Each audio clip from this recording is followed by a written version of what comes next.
मरहबा collection, एक ही छत के नीचे फैशन का सारा सामान। मरहबा कलेक्शन में उम्दा क्वालिटी के कपड़ों के अलावा शूज, लेडीज फैंसी चप्पल, जेंट्स चप्पल एंड हौजीरे आइटम्स वगैरह भी मिलेंगे। हमारा पता याद रखें, Jamhoor high school main road, जैतून हजीन मस्जिद के पास, मालदा चौक, मालेगांव।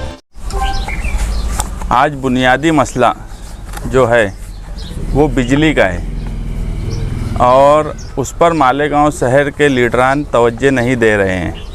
हमने इससे पहले जो बिजली के दाम बढ़ने वाले थे उसमें भी कमीशन के सामने एतराज़ दाखिल किया था, हमारी बात रखी थी, मगर उसके साथ ही साथ मालेगांव कोलकाता कंपनी जो मुसलसल मालेगांव के कंज्यूमर पर जुल्म कर रही है और जो MERC की गाइडलाइन है उस हिसाब से कामकाज नहीं करती। हमने निहाल साहब की बरसी पे ऐलान किया था कि 10 मार्च तक कंज्यूमर्स को, बुनकरों को जो तकालीफ़ हैं वो हमारी ऑफ़िस पर लाकर बताएं। 100 से ज़्यादा लोगों ने उनकी जो तकलीफ़ थी वो लाकर बताई। हमने उसमें से जो सही तकलीफ़ है, जो कलकत्ता कंपनी को गाइडलाइन के हिसाब से कामकाज करना चाहिए उस हिसाब से नहीं कर रही है, उसमें हमने वो तकलीफ़ देखी और ये समझा कि कलकत्ता कंपनी मुसलसल जुल्म और नाइंसाफ़ी कंज्यूमर पर कर रही है और वो ये चाहती है कि वो कोई कायदे से काम ना करे, मगर हर बुनकर, हर घरेलू कंज्यूमर वो सब कायदे से रहें। तो ऐसा इस शहर में हो नहीं सकता। जब तक कंपनी खुद कायदे से कामकाज नहीं करती उस वक्त तक वो कंज्यूमरों पर कायदा लागू करने के ताल्लुक से सोचेंगी तो ये इस शहर में होगा नहीं।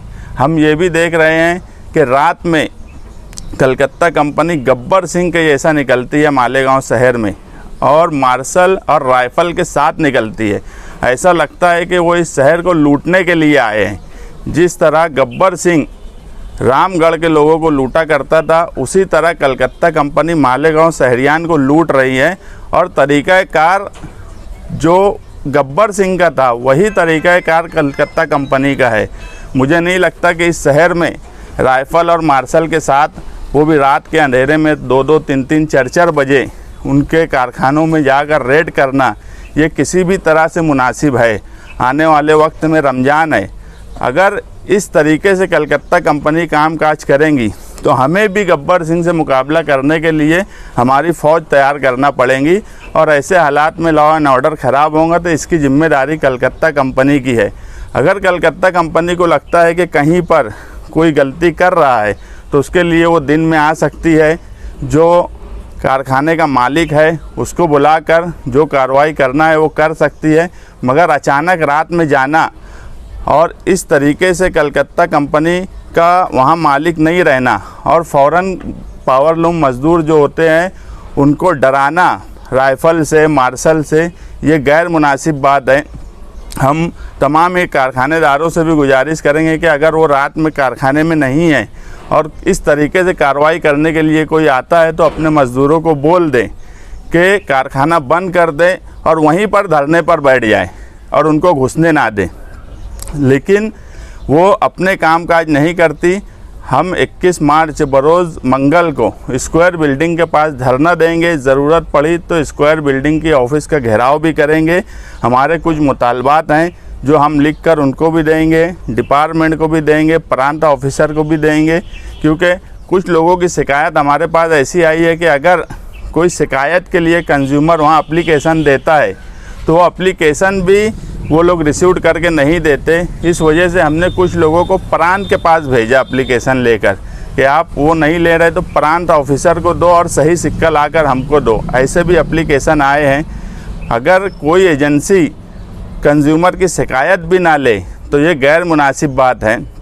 आज उन्होंने जो उनकी शराइत थी उस हिसाब से 3 साल से ज़्यादा का वक्फ़ा हो चुका कंपनी को मालेगांव शहर में।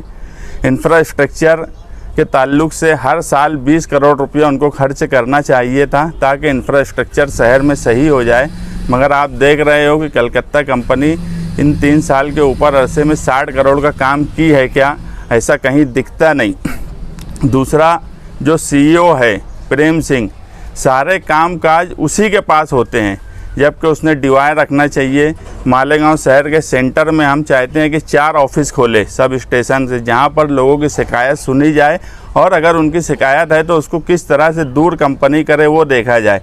मगर होता यह है कि हमारे जैसे लोग जब जाते हैं तो प्रेम सिंह मिल लेता है, मगर कोई आम कंज्यूमर से प्रेम सिंह मिलते नहीं हैं। और सारे नीचे के ऑफिसर जो है वो एक ही बात बोलते हैं कि आप सीईओ के पास जाओ, और सीईओ हर वक्त कोई पब्लिक के लिए मिलने का वक्त उनके पास है नहीं।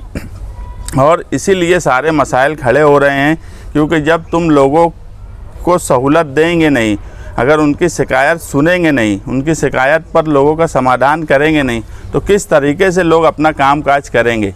ऐसी बहुत सी शिकायत कलकत्ता कंपनी से है, जो कि मीटर लेने वाले लोगों ने आज 2-2 ढाई साल से अपना लाखों करोड़ों रुपया इन्वेस्टमेंट करके कारखाना लगाया है।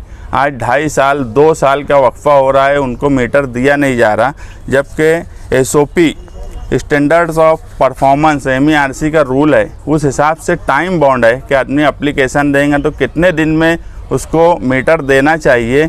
वो गाइडलाइन के हिसाब से भी वो काम काज नहीं करते।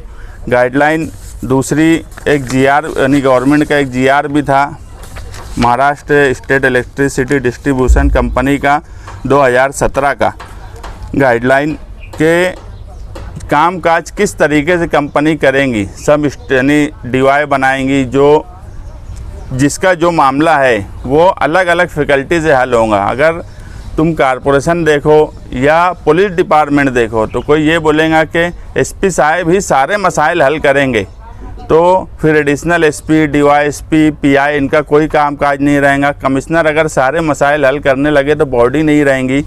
तो इसी तरीके से हर डिपार्टमेंट की अपना एक मैनेजमेंट होता है जो सारे काम काज करते हैं, मगर कलकत्ता कंपनी के पास कोई मैनेजमेंट नहीं है। वो जो ऑफिसर है उन पर खर्च करना या तो नहीं चाहते या लोगों को तकलीफ़ देना मकसद है।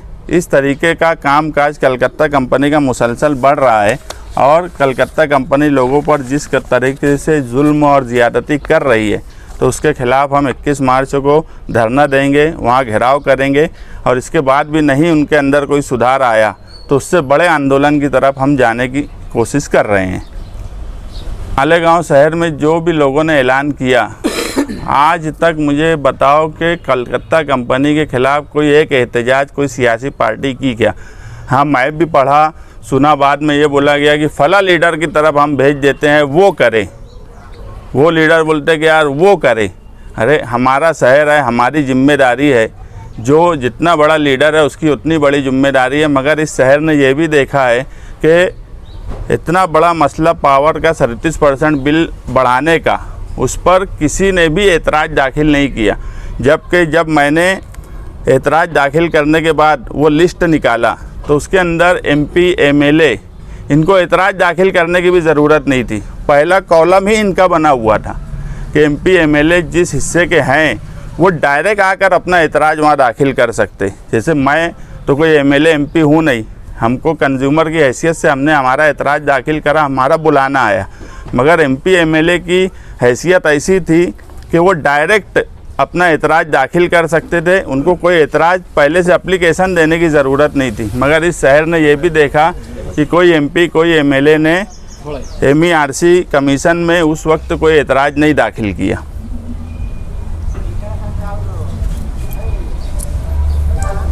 इसलिए अब शहर को भी लगता है कि जनता दल ही वाहिद पार्टी है इस शहर में जो इस मसले पर सही ढंग से रहनुमाई कर सकती है और सही ढंग से एहतजाज कर सकती है।